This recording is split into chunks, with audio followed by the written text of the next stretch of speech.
Welcome, dear friends, to Kardec Radio, a special program that we're going to have about the importance of the Spiritist centers, the foundations. How does it work? Do we have spirit mentors that are taking care of the services here? Do we have preparations for the meetings? Why do we have to be together, dear friends? Today, we're going to start this session inviting our friends that are coming from Canada, Marco Magalhaes, and our friend Luiz Lima from Orlando, Florida. Thank you guys for joining us for this session. We know that it is always so important to collaborate in both realms, and here we are doing our job. So thank you both for being here. And for us to start, dear friends, as usual, we say a quick prayer just to set the tone for us, and then we'll get started. So let us close our eyes, visualizing our beloved Master Jesus, feeling the presence of the good spirits that invites us today for this session. Beloved Master, we ask for your support, your guidance, your inspiration for these moments of study and reflection with you always, and so be it. So, friends, we are now going to start.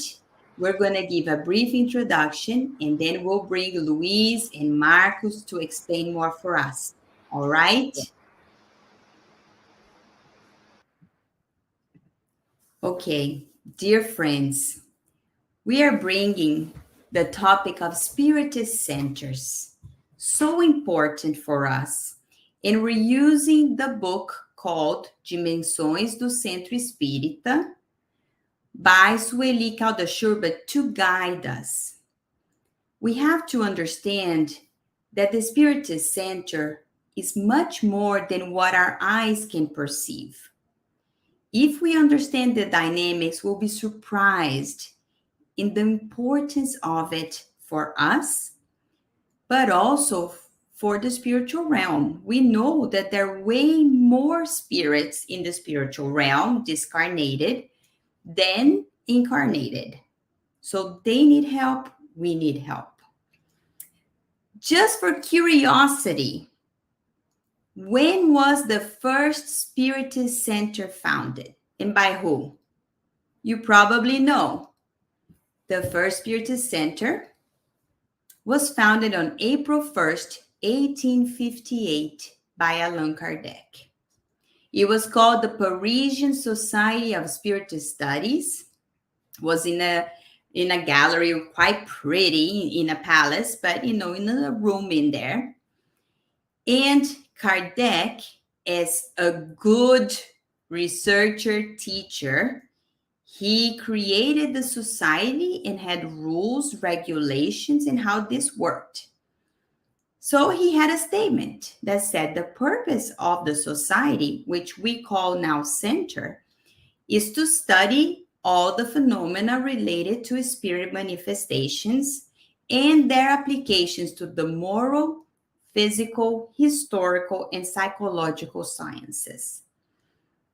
What is Spiritism, dear friends? Spiritism is the study of this connection, these communications between two realms. So it is important for us to, when we think of the center, to see that it goes beyond just also the help that we get, but it's a school. Let us go a little bit deeper. The spiritual foundations. Let us imagine a house with its structure or a building. That's what we're talking about, the foundations. It is more than just the physical headquarters.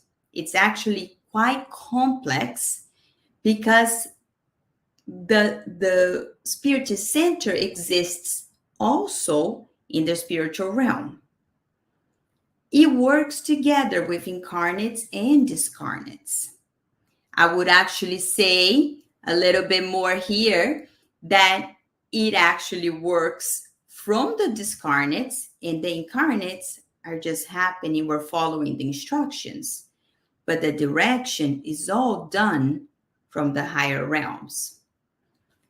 So as such, precautions and care from the higher spirits are quite large. When we see the Spiritist Center right now, it has taken probably centuries for it to actually manifest physically.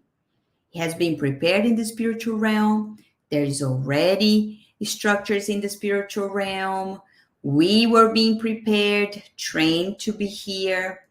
Make no mistake that if you are part of a center, or if you're being called to be part of a center, you've been prepared to be there. And Sueli Caldas-Schubert says more. She says that the spiritual foundation of the Spiritist Center is raised way, way, way before the material one. The spiritual one serves as the mold for the one that is being built in the material plane. So, dear friends, when we see the movie No Solar and we see the structures that are there, we can imagine what cities are going to look like eventually in the physical realm. If it happens there, it will happen here. If the technology exists there, eventually it will exist here. It's just a matter of time. So if we have cell phones, where did it exist before? It existed there. Now we're talking about, for example, all this, electric cars and different things. No Solar, they have the Aerobus already. They don't have to be connected to electricity anymore. So things happen there first, and then they materialize here.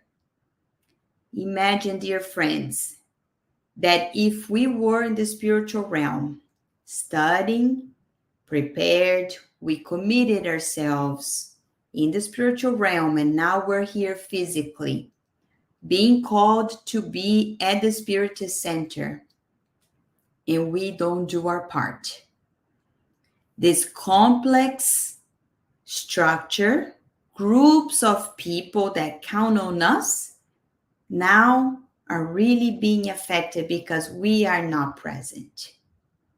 So it's something for us to reflect, as this is a call for workers, for participants, for people that are studying Spiritism, to really join in, to come to the center and do our part. So the Spiritist Center goes way beyond the physical structure.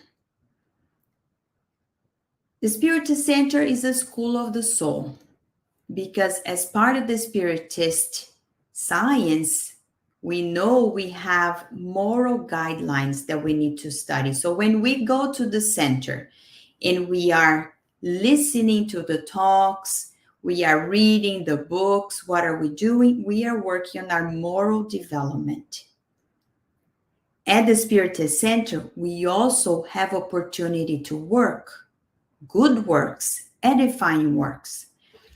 In the Spiritist book, the good spirits explain what work means. Work is not just going and doing something. It's being useful. Any activity that you're being useful. Now, if I'm being useful just for myself, from the Spiritist perspective, not that great. It has to be useful for the majority of the people. If you go to the center, do we have the opportunity to partake on the work? There is a lot of opportunity. There is plenty. And we know that without charity, meaning without us giving ourselves to others, there's no salvation. So the Spiritist Center is beyond just going and sitting and listening, but it's also where we utilize our times and ourselves to help others. At the same time, dear friends, a lot of Spiritist centers that have the Spiritist centers in the spiritual realm, they are connected to a hospital in the spiritual realm. For example, at the Spiritist Society of Virginia, where Kardec Radio has its headquarters, we know there is a spiritual hospital. And when we go and we bring people with us, the spirits connected with us, and it might be, spirits that the good spirits used us on sometimes on the supermarket or when we do the homeless service. These spirits are brought with us. They are rescued during the meetings, and now they are in the spiritual hospital. Now we sit there in the Spiritist Center. We are receiving the passes. We are drinking the fluidified water. We are receiving fraternal counseling, and we think it's just for ourselves, but it's truly for groups and groups and groups of spirits that are in need. So the Spiritist Center goes way above what our eyes can perceive, and it's on us, Spiritists, to take advantage of this and do what we are called to do. Spread the word, help people, the more, the better. So this is our introduction, and I'm going to call now our friend Marco Magalhaes to continue explaining for us more. Welcome, Marco. It's all yours. Hello, thank you so much. Thanks for inviting me and for this opportunity to talk about something so important, right? And as you mentioned, I think it is important not only for us in Spiritism, as a Spiritist, there knowing what we're doing and what exactly is the Spiritist Center, but I guess for clarification for everyone, right? To understand kind of what is this, like what do we do, like what is this, what are the spirits that are coming and how we're interacting with them, right? So Spiritist brings all of that to us, and today we're talking more specifically about these spiritual mentors and what happens during the Spiritist meetings, right? As you mentioned before, right? So I always like to start whenever I'm talking about mediumship or mediumship at Spiritist Center. I like to go back to Kardec, right? And he writes this in the Medium's book, which I find very very important to highlight right before we start talking specifically about the Spiritist Center. Kardec says we can deduce for ourselves the most favorable conditions for a society that aspires to attracting the sympathy of good spirits. That's all we're aspiring, we're aiming for, right? These conditions depend entirely on the moral character of the participants and may be summed up as follows: perfect commonality of ideas and sentiments. So it's interesting. Kardec is saying a perfect commonality of ideas. So that goes. The first and most important thing about the work we're doing at the Spiritist Center is that all the people there, right, serving and helping each other, right, we are united by this common goal of helping, of serving, right? Mutual benevolence among the members. In other words, we're there, but we're sharing, right? This benevolence, as this description here, will be the classic and the most important aspect, the foundational aspect of Spiritism and Christianity in general, which is the love, right? Love your neighbor, love each other, right? Love God. And then Kardec continues: rejection of every sentiment contrary to true Christian charity. So there you go. So I think that is a good starting point for us to start talking about Sueli Caldas Schubert and her book, obviously, that we're talking about, The Spiritual Dimensions of the Spiritist Center.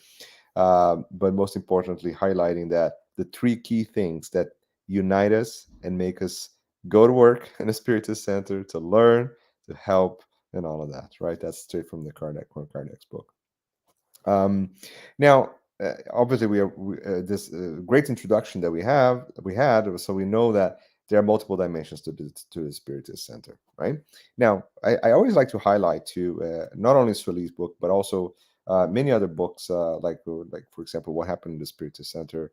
All those books bring us this interesting perspective of how diverse, complex, and encompassing, right, is the work that is happening in the Spiritist Center, right? And if you, the easiest way to think about this is that when you're walking in, first step is that the walls that we're seeing are not exactly the walls of the work that is being done, right? The physical walls we see are nothing. They're not barriers. They're just like a small fraction of representing what exactly is the work that's being done there, right? So there's this spiritual realm, right, that expands far, far away and has far-reaching implications all over the world, right? So the work we do, the prayer we do, the help we deliver, like the spirit we help, the lecture we give, the passes, all of that will exponentially lead to this positive chain reaction that expands far, far, far away from actually the physical to spiritist center. So it is very much like it's described in many books by Emmanuel, by Luiz, right? It is very much this beam of light, right, that shines strong and can spread, right, all over the world, right? So that's another important thing that is always good to highlight, right?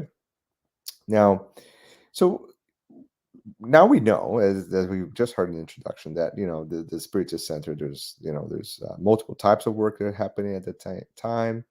The creation of that's the first chapter of the book. That's introduction by Sueli talks about the plans, like the very complicated plans that occur before everything starts, right here in the incarnated world. Now, talking specifically about the work of the Spiritist Center, so we know that the Spiritist Center is a large school, right? Where not only we're seeing the lectures happening, right, but the spirits are seeing the lecture happening, and we have learning many levels. We have learning all the way from learning from each other, right, during formal learning activities like an open public lecture, for example, right, which we invite everyone to attend because the public lecture is this amazing opportunity to listen to some knowledge, right, from Kardec or from key sources of information from Spiritism, but also learn from each other. Maybe a word of exchange, like a shared experience that someone's going to have, right, about a challenge or something that happened in their lives, and we learn all the time, right? So it is like very much like a school environment. So in a school environment, like we have teachers, we have mentors, right? We have directors, right? So we have principals, right? There's a certain hierarchy that occurs, and that exactly happens in the Spiritist Center too, both in the incarnated world and in the discarnated world, right? So considering the workers of the Spiritist house, right? So there are some of us will be having specific duties, right, in the house. So some of us will be responsible for a cleaning schedule, or for the receiving people and welcoming people, right, when they come in. Others will be participating in mediumistic meetings, so using their mediumship, right, to help others. Others will be delivering lectures, training. Like there's so many. It's like a this very interesting, complex network of people, right, that come prepared to do that particular job. In the spiritual world, that same thing happens, right? And we tie, and Sueli brings this to us in the book too, but also many other books will bring that same important information to us that we don't see most of the time, right? But there are spirits that are specifically there as technicians that help mediate spiritual communications. Others are going to be there to protect the place, right? So if you think about that, they're going to be protecting the environment, right? Making sure that everyone, is when we walk in there, we're tuned in to this higher vibrations, right? To good thoughts. They'll prevent certain vibrations and thoughts to come in, to not disturb the work, right? That happens too in any workplace, in school, right? And there will be one-to-one sessions of learning both in the spiritual world and the physical world, right? And the fraternal assistance and the support. So in a way, if you can mimic, right, the spiritual world and the physical world interacting deeply, that is exactly what happens in the Spiritist Center. And this is really what the Spiritist Center is about, right? Is that place where we have this constructive, coordinated effort between both worlds to help and to deliver what believe is the true message of our Master Jesus, right? Um, for example, you know that by the guidelines that Allan Kardec, for example, proposes when we're practicing mediumship in the Spiritist Center, right?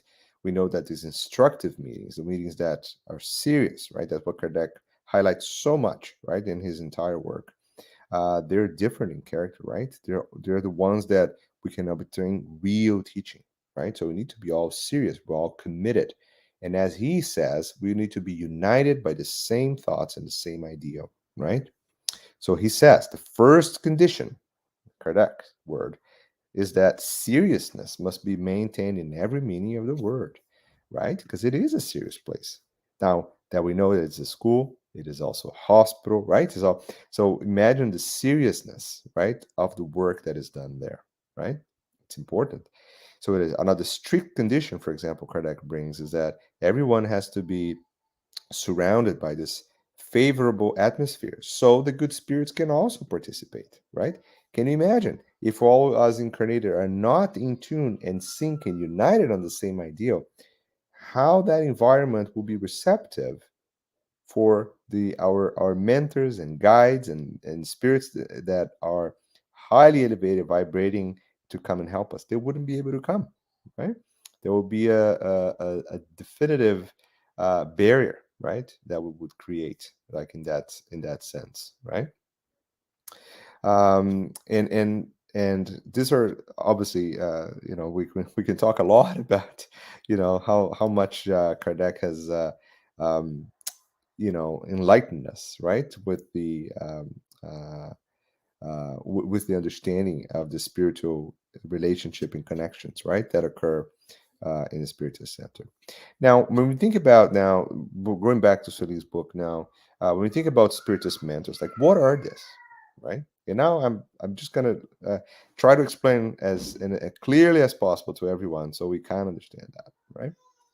So I like to make parallels to our common daily life, right? We know that our world is in part a reflection of our experiences in the spiritual world. So we are almost like a learning draft of what perfection spiritual world will be, right? So if you see our world today, the the the the the existence, right, of mentors in every sense of the word. Like you have mentors in a workplace, in your school, right? You have mentors and peers that are mentors in hospital settings, university, anywhere, right? And what is the role of a mentor? Like a mentor is someone who may be more experienced, who may be more knowledgeable, who maybe more has just lived through a lot and learned through a lot, that is able to deliver some sort of support and help and collaborative approach of learning with someone who is a mentee, someone who's in that same path, right? Now, if you take that I just said, which I think everyone can understand, right? Move that now to the spiritual world. That exact same thing happens, right? So, when we're planning our incarnatory process, right? So we're gonna have this uh, um, very comprehensive assessment of our plans are, how our body's gonna look like, what our role is gonna be, what are the challenges that I'm gonna go through, right? And in that scenario, a mentor will be obviously designated, right, for us, right, or spirited guide. So they have the tools and the ability to help us, and they're obviously connected to us, right, in multiple levels, right? So that is the role of the mentor. Now, all of us will have a mentor in the Spiritist Center too. Now think about the whole Spiritist Center having a mentor, right? And there are many ways people choose, like a mentor to represent the Spiritist house, right, the Spiritist Center. And what Sueli brings to us in the book too, which is important, is to know that whenever the Spiritist Center chooses a mentor or someone who's going to name for, right, that person is basically is the represents, right, the essence of the Spiritist place, right, the Spiritist Center. Um, and we have to honor that name. We have to honor that spirit, right?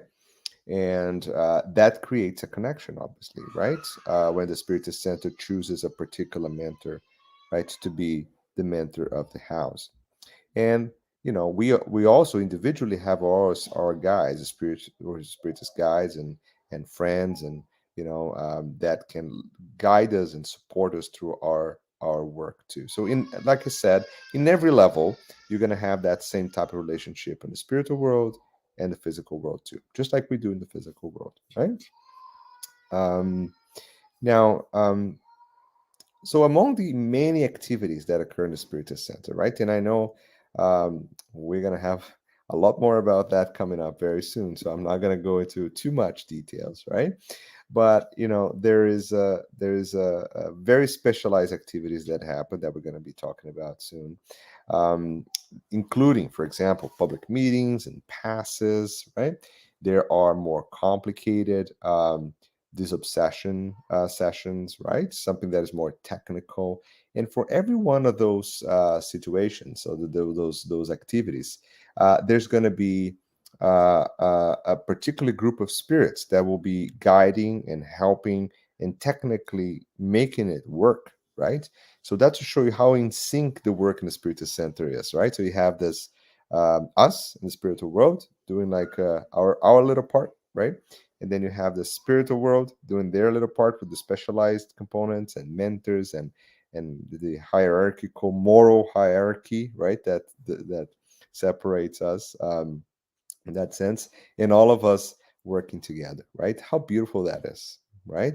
I think when you start to realize that complexity, right, of the Spiritist Center and the work that's done there, I think I think it becomes more and more clear the importance of actually going there to experience that, right? And I think if one of the goals, one of the things that I would like to highlight and to bring right to this lecture is that take all this information that we're giving you and just don't put it somewhere as something cool like a fun fact kind of sheet, right? But use that to drive on you and on us, right? This this energy, this drive, this goal to say, we're gonna go, we're gonna participate. It's so important. Imagine yourself immersing yourself into an atmosphere that's being prepared spiritually just for you, right? How powerful that is, right? And this is stuff we don't see. We don't see any of this, right? We can feel it, like some of us see it, right? The mediums that have a more well developed capabilities will probably be able to see and talk and observe and hear, right? But most of us will not. We can feel that presence, that energy, right? When we go into the Spiritist Center, right? So now, interesting. Now, if you think about now talking about visiting the center, right, and going to the center, let's take a step back and think about that too. And that's something I usually like to highlight. So I'm trying to highlight all the things that we don't usually think too much about, right? Um, so what do you do when you go to the center then, right? Um, so interesting enough, every time we're probably thinking about going to the Spiritist Center, remember we're going to be influenced, right, in many different levels, right? We can be influenced in a positive way. We can also be influenced in a negative way. So it's quite common for us to think about going to the Spirit Center and not feel okay and feel tired and something happens. It seems like everything is going kind of against and sometimes overwhelmingly push us away from doing that, right? Which is kind of interesting is that we know now, based on amazing work from so many mediums and spirits, but primarily from for example, obviously from Kardec that first described all of this, but also from the mediumship of Chico Xavier, through the collection of books from Jean Luiz, we have like a clear picture, right, of the influence of spirits trying to prevent us, right, sometimes from going to a spirit center, because sometimes they are in a relationship with us. They don't want to break, right? Maybe they're tagging along our negativity, our impulses in different of a sense. They're feeding on it. They're connected to it. Whenever we try to break through it, there's going to be this slight pushback, right? And the pushback in the spiritual world happens through a process of obsession that can occur in multiple levels, as we know that, right? So simple obsessions is just, like a small influence, some thoughts, some things that come through your mind, some vibrations, negativity that you may feel, or impulses, all the way through things that are more like subjugation, that you really, really fall under that influence, right? Now, that's the first step then. It's like you convince yourself that you need to go, pull the energies together that say, hey, I gotta go this, and try to break through the influence that prevents you from going there. That would be the first step, right? So, one a good hint, talking about spiritist mentors and spirit guides, why don't you talk to them, right? Like mentally, right? Say, hey, let's energize. Let's come with me. Let's give me the support, right? And be open to receive some influences too, some positive influences, right? That little spark that comes in your mind, that little that tiny little push that you feel sometimes, that I don't want to do this. I don't want. And all of a sudden, hey, maybe I should do this. Who do you think is doing that? Right? That's the question. So believe me, there's always someone out there that's going to be ready in any time to give you a hand and make you move to the good, to the more evolution. Always, like, don't doubt it for like not even for a tiny little second, right? The problem is that we need to make that connection, right? And the Spiritist Center is like we just heard from Kardec, is the absolutely perfect place for that, right? So that's the first thing. So now getting to the Spiritist Center now. So you get there. So we just talked about this, right? There's specialized spirits taking care of protection. They'll create a nice environment. You create barriers against influences that you're leaving behind, right? When you come into Spiritist Center. So you merge yourself in that entire energy, and it's an absolutely fantastic place for you to achieve a much more deeper connection to the work to be done, into your own work of self-knowledge and growth and understanding, and also learning what we need to do to move forward, right? So see, so you can actually you can work on this not only when you're there, but before and after, right? Because when you leave there, don't fall trapped to the same things that were just there before you got in, right? But also, and Sueli talks about this, right? When she talks about the passes and the work of this obsession, right? The importance, right, of maintaining, right, that vibration, that the energy, the connection, right, that you make at Spiritist Center, right? So, um, and just to finalize now, because Luiz is going to come in a minute, and he's going to talk a lot more in detail about the mediumship and that the work that's been done there during the meetings, right? But I just want to mention that. So I participate like at the Toronto Spirit Society, and I serve and I work there. So I'm a worker, right, at Spiritist House, like we all should be. Um, and I also had the privilege of ability to serve in the mediumship group, and almost every role at the Spiritist Center, right?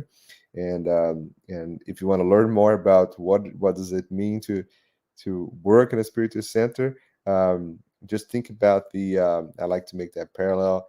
When André Luiz first discarnated, right in the beginning of his story, and he first goes to the spiritual world, where he's like, I'm a doctor, I'm gonna be golden, I'm gonna do all this stuff, I'm just hang in there, I'm coming, right? Hold my beer, kind of thing, right? So and then he gets there and he gets this shock that, why don't you start by actually mopping the floors, right? Interesting, because in the Spiritist Center, it's kind of the same idea, right? So we go there, we go to serve, right? We go to do what Jesus is telling us to do, right?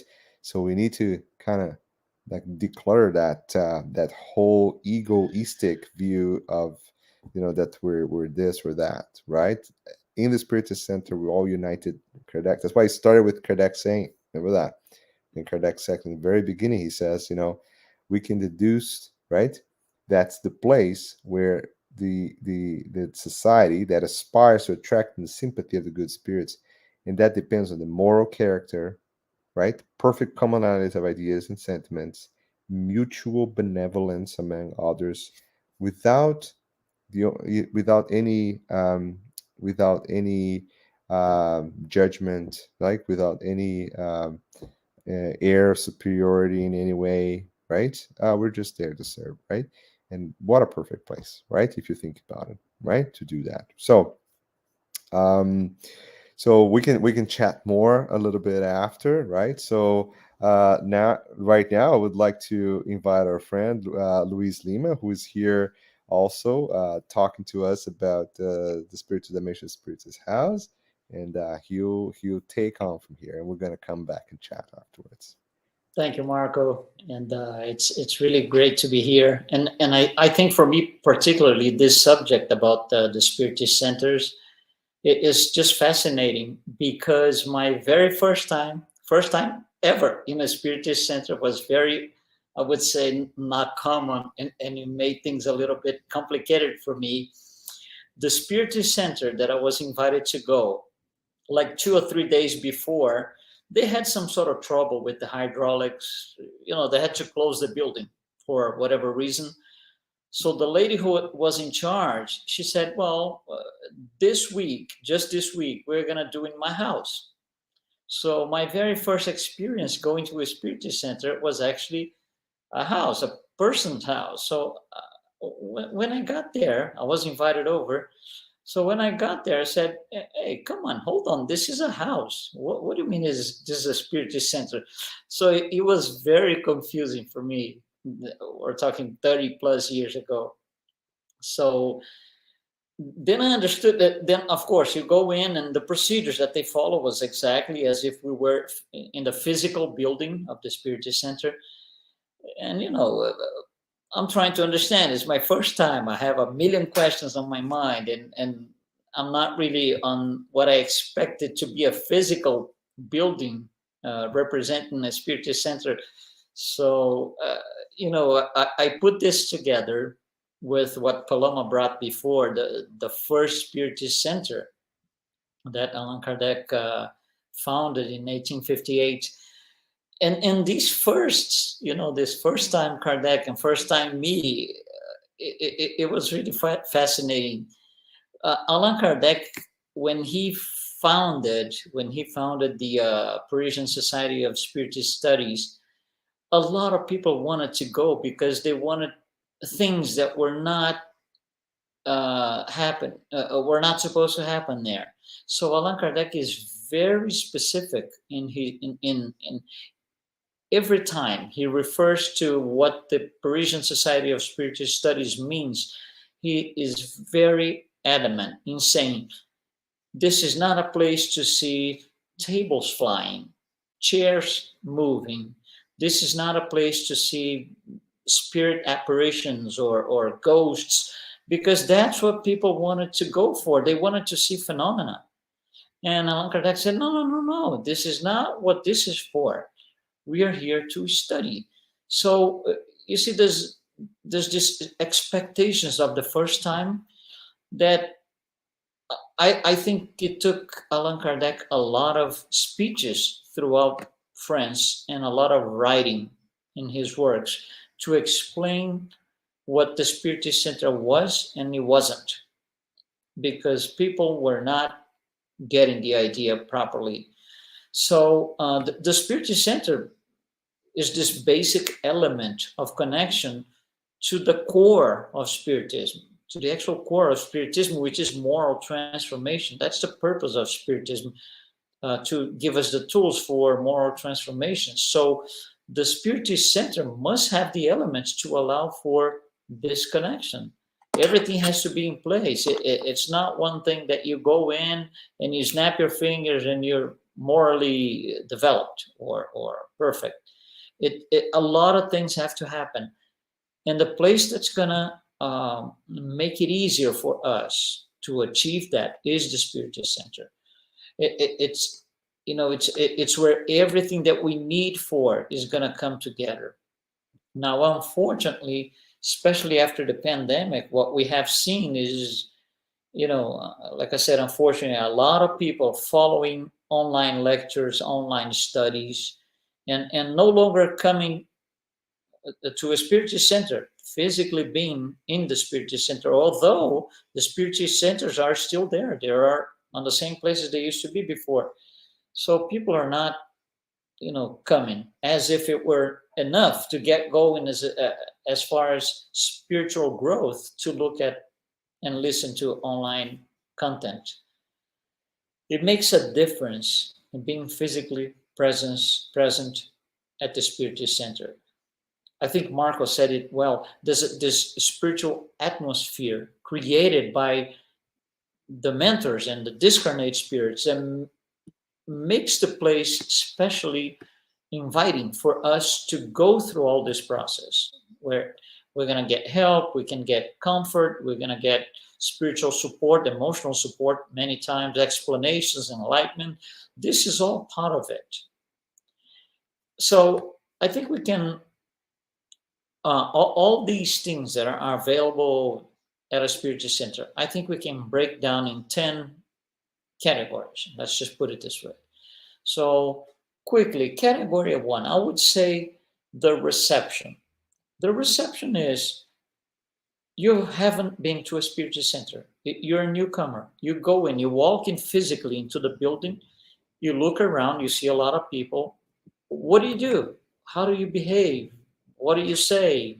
Where do you go? You see different rooms, different places to go. Where do you go? So having somebody at the reception to guide you or to guide especially newcomers or to simply, greet those who are there every week.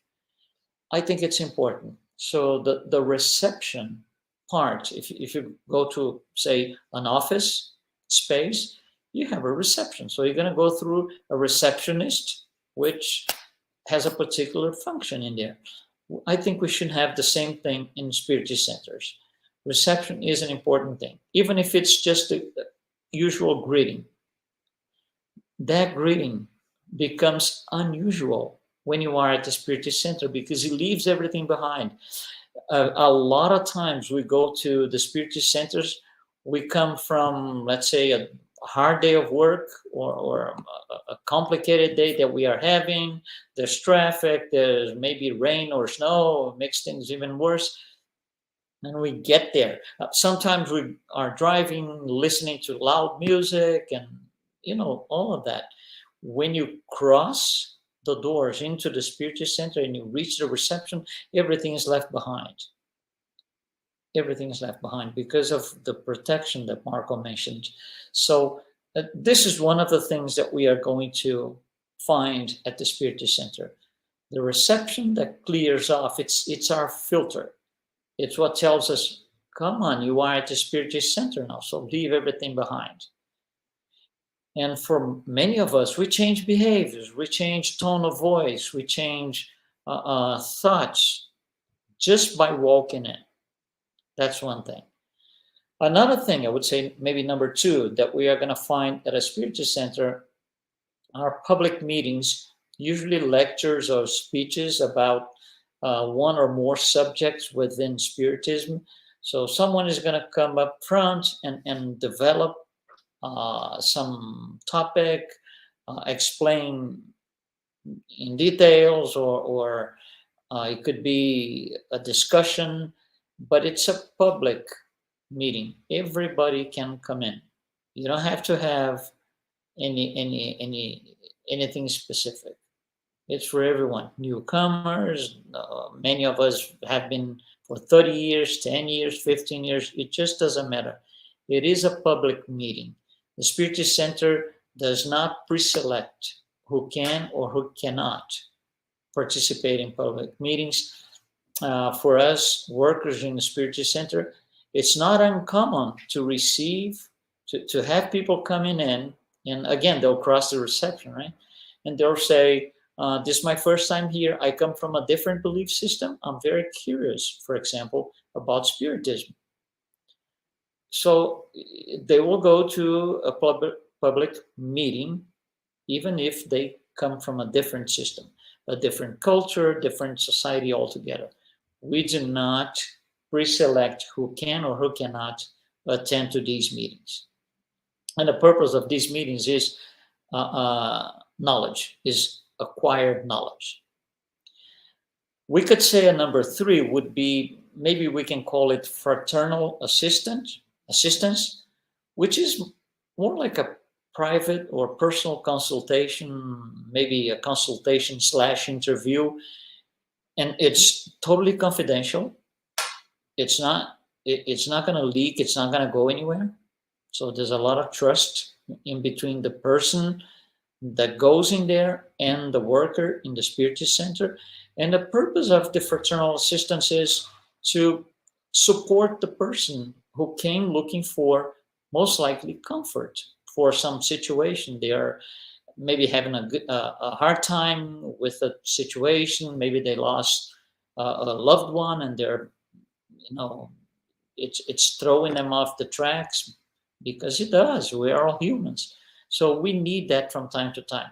We find those things in the Spiritist Center, but not only, and that's the beauty of it. It's not only fraternal assistance. Oh yeah, give me a hug here. No. We are going to explain why, in details, why that does the job. If you go through something just by going, you might not have any special meaning to you. But if you go through something knowing why, it makes a difference. You're more committed, automatically more committed to it. You're more into this thing. Oh, hold on, these people are trying to help me here, and they're explaining why. Okay, I understand this. So that's becoming interesting. So let me, grasp this idea and bring it in and go from there. So I think it's a very important tool that the Spiritist Center provides. Another one, number 4, mediumistic meetings. We're going to have a full session about this throughout the program with Vanessa. But mediumistic meetings, it's what it's how Spiritism began with Allan Kardec. Allan Kardec went to these mediumistic meetings, invited by 2 old friends. One friend, he knew him for 25 years, Mr. Fortier. The other one, he knew the guy for 35 years. And they were inviting him to come and see these things happening, these phenomena happening, mediumship in the form of phenomena. And he said, no. I can't go to these places because this is crazy. I'm not going to believe this. You see, Allan Kardec is this very black and white guy, very technical mind, very yes or no style, personality. So people say, well, the chairs are flying. He look at the friends and say, yeah, right.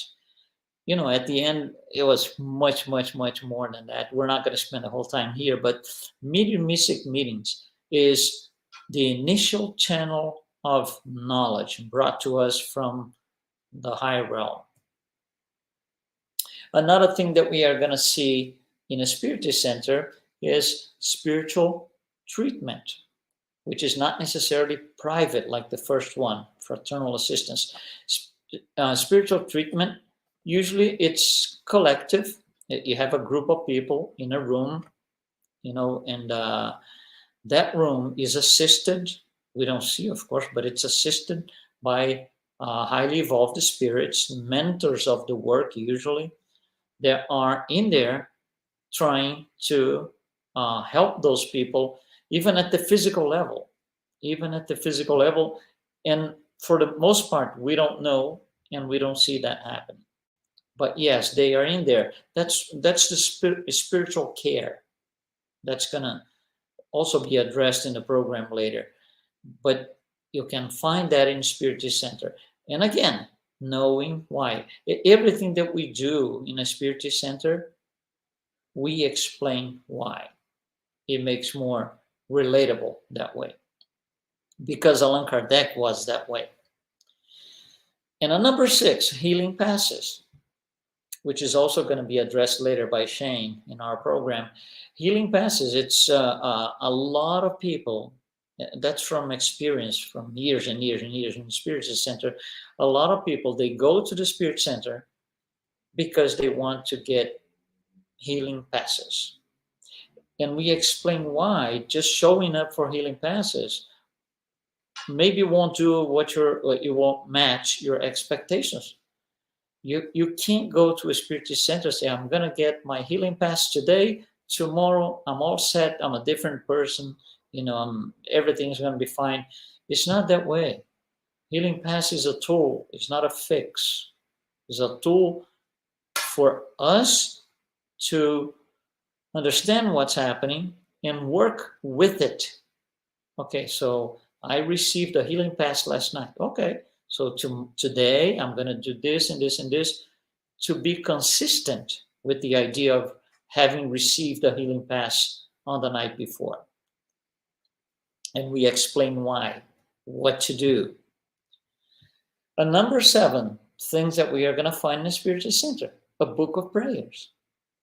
A book of prayers, where we usually write names. It depends on the center. It depends on how they organize. Some centers have 2 books of prayers, one for incarnate spirits and one for discarnate spirits. Some other centers don't make that difference. Either way.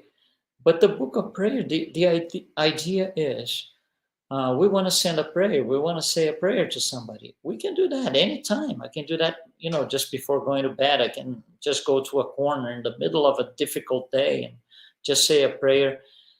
But you see, when you put the names on a book of prayer, it's not your name. It's somebody that you want to receive this prayer. This is intensified by the mentors of the work. This is intensified. It's much more powerful that I could have done it alone, just myself, saying a prayer or thinking about somebody. It's a lot more powerful. It carries a lot more weight. So it's more likely, much more successful than if I try to do this myself.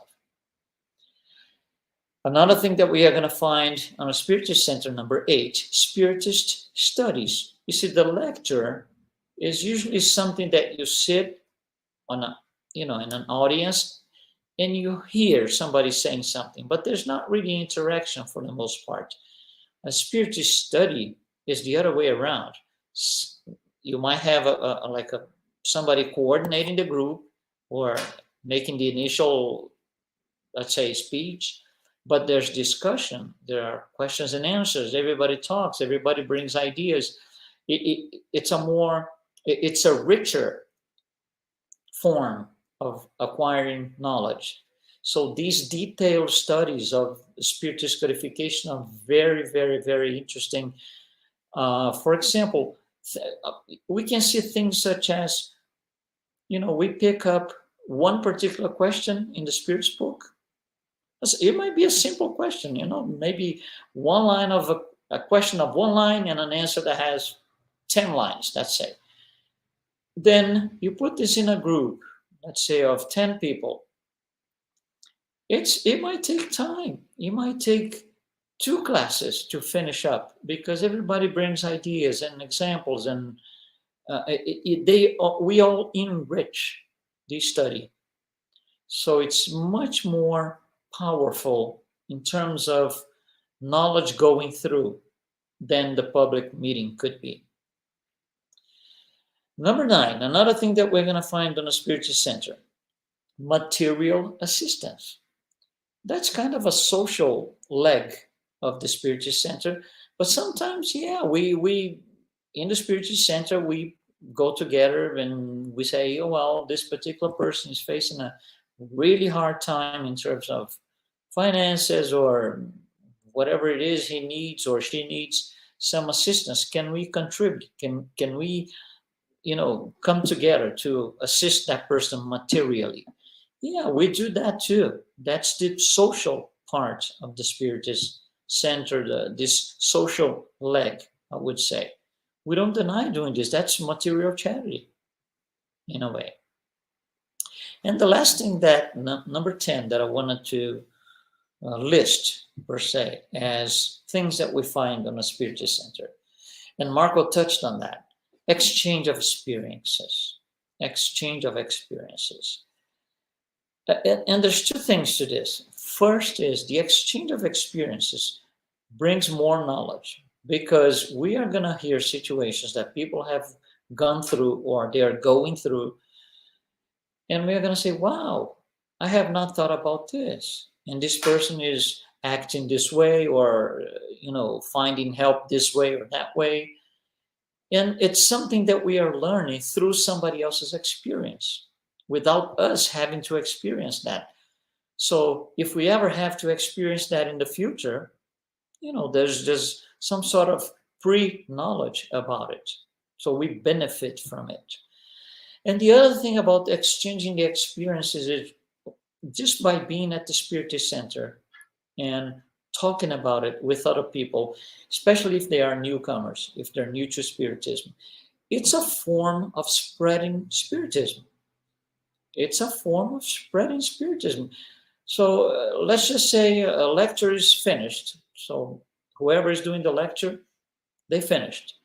So after this, we're going to talk a little bit, and we find this particular fellow or him or her, they're new, and we can make comments. They will ask us, oh, that's very interesting. The speech talked about this, and we can pick up from there and say, oh yeah, that's very interesting, and you're going to see there's a lot more to this. It's kind of us expanding the lecture a little bit on that particular subject.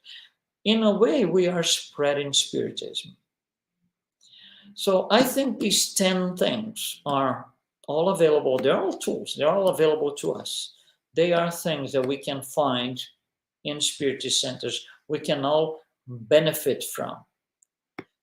So pandemic comes in, and a lot of us, unfortunately, we kind of cancel the Spiritist Center. No, please don't do this. Come back. Come back. We need you with us. We need your knowledge as much as you need your hours. So why not? So thank you very much. That's what I wanted to bring in terms of what can we find, services and meetings that we can find in a Spiritist Center. So I'm going to send it back to Palloma. Thank you, Luiz. Thank you, Marco.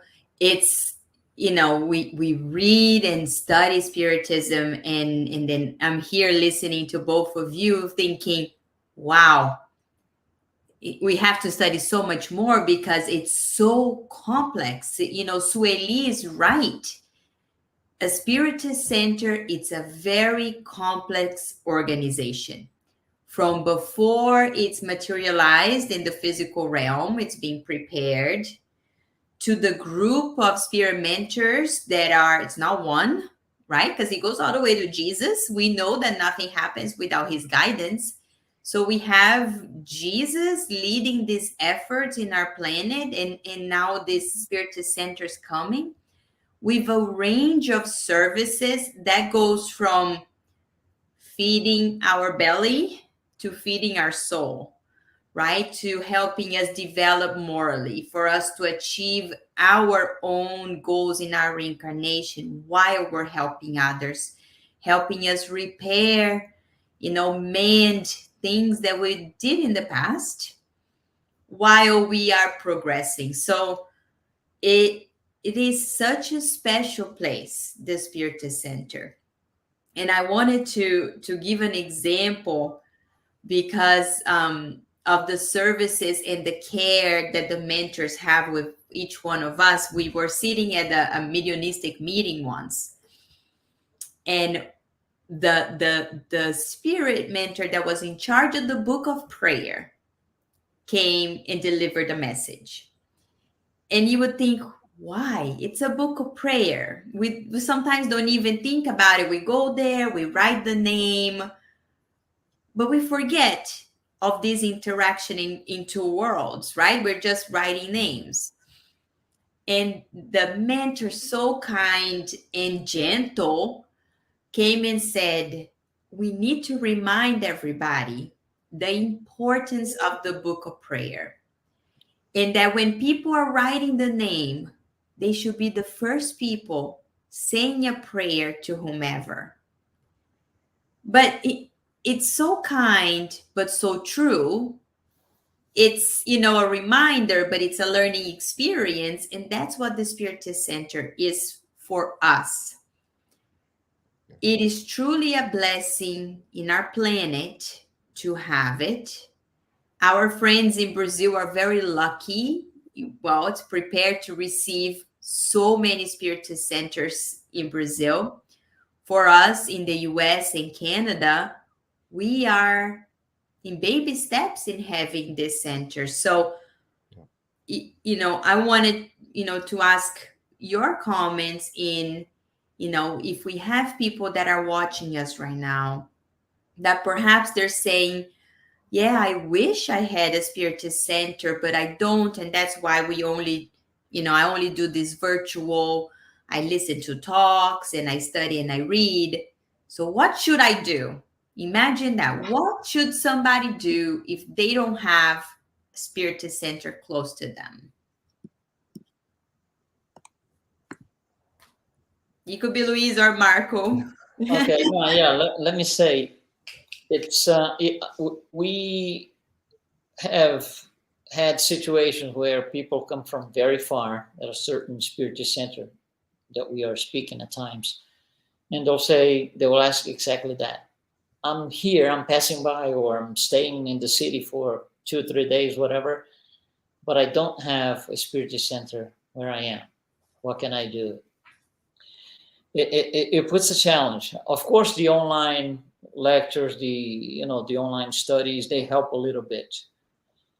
But I think if you can be connected to a Spiritist center, it has to not connected physically. You can't go because there's nothing within whatever number of miles in your area. But once you've been there, let's just say you went to that one on that day, you can form a connection in there. You can walk around as if you were doing like a physical inspection of the place. So you can memorize, okay, oh, they have this, this room is for this room is for that. Their book of prayers here. Those are the studies they have. And they can follow online, in this case, the studies and meetings, but they can be in touch with the people, with the volunteers. They can get phone numbers and contacts. They can ask for names to be put in the book of prayer. They can ask for, they can follow the activities of the center, what they're doing. It's a way to stay connected. It's better than not do anything at all. Of course, far from being as good as physically present on site, but it's a start, I think. Yeah, I'm just going to add that it's very common also that depending on how much you study Spiritism and you're participating, and you're in a remote area, an area that you don't have access to center, you can start some study groups and just join together and read a book. And that's how most of centers started anyways, right? They always start with a group of people, just like we heard from Kardec saying, with the same unity of goals and mindset, right? So I would say that also a viable option is that, if not available, if you can't, be participating, you can also, study and join other people that want to learn, and then things start from there. Basically, it's a starting point, right? If you want to continue that. I mean, Kardec started with a very small home reunions, right? Yep. Mm-hmm. And our Master Jesus was always with people in their homes, and these lectures were happening. So it shouldn't stop us from not doing something. So good reminder. Thank you both. And I have one more question for you, Marco, because you were specifically talking about obsession. Mm-hmm. And we know, and you're in the medical field, obsession is still per our medical science, they don't quite understand it. You know, in the Spiritist view, we already have a much deeper understanding of the treatment and what it needs. Yeah. Imagine if we didn't have the Spiritist centers to address obsession. What would happen to people that are going through deep obsession, and now we are just left with the common practices? You know, Yeah. what do you see? That's such a great question. We can probably talk about that for the whole night. But just to try to summarize it, I think if you look in history, I think we have a very good sense of how much people suffered before, not from the obsession specifically, but from the consequences having an obsession and not being understood and not being helped and being relegated, isolated, ostracized, punished, torched on fire, all sorts of things, right? So our society has learned, and I think Spiritism is this incredible blessing, right, that allows us to now see things with the lenses from the spiritual world in our vision, right? We have great examples from Brazil, so many psychiatric hospitals and hospitals in general that incorporate Spiritism, and their Spiritist practicing doctors that also understand both sides of this the interaction and can help deliver care, right? Both to the physical body, but also to the spiritual world, right? And I think if it wasn't for that interaction, and I think we're still working on it, we're still like doing 1%, less than 1% of what we could possibly be doing, right? But if it wasn't for that, I think you would see even more than we're seeing now, the mental health diseases and all sorts of things that had such a strong and vivid spiritist manifestation or obsession sometimes, right? And I think this is something that our society is slowly learning, and it's key for us to continue that, right? Yeah.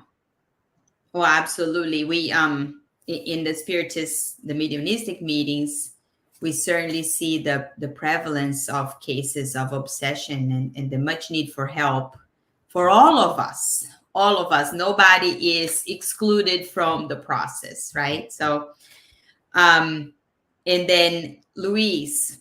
Yeah. So I will finish with my question for you. Now directly speaking to Spiritist workers, or maybe they were Spiritist workers pre-pandemic and now post-pandemic, they're feeling like, I need to enjoy my life, take it easy. It was really hard. I'm keeping up with Spiritism. I'm watching, but I'm taking it slow. What's your message to the Spiritist workers? I think there's when you come to the Spiritist Center, there's this spiritual atmosphere which is set by the mentors and the guides and the spirits, the highly evolved spirits. It's very unlikely that you have the same thing at your house or wherever else you are. So it's easier. Let's just put it this way: it's easier to feel like you're receiving something if you are in the Spiritist Center, I think, than if you are at home. At home, you have other distractions. The atmosphere is not as uniform if you go to a Spiritist Center where everybody is 100% focused on the same thing, plus the discarnate spirits operating and the mentors and guides. It's more difficult to do things if you're not at the Spiritist Center. So that alone invites, you would invite me to go to a Spiritist Center instead of just following online stuff. And not yet that the online stuff is not good, not at all. But preferably, I think we should all consider first option, physical presence at the Spiritist Center. All right. So this is a call for anybody listening to us. Join us wherever you are. Go find your Spiritist Center. Don't have a Spiritist Center. Form a group. Find another person. Study. Get together. And, we need all the help we can get, right? The workers of the 11th hour, the more, the merrier. Yep. So great. This was a wonderful session. I want to thank you both for joining with Kardec Radio, bringing awareness about this very complex structure that the Spiritist Center is, but truly a blessing for us. Thank you very much. And thank you to our listeners, and we'll see you next time. Bye-bye. Thank you very much. Bye-bye.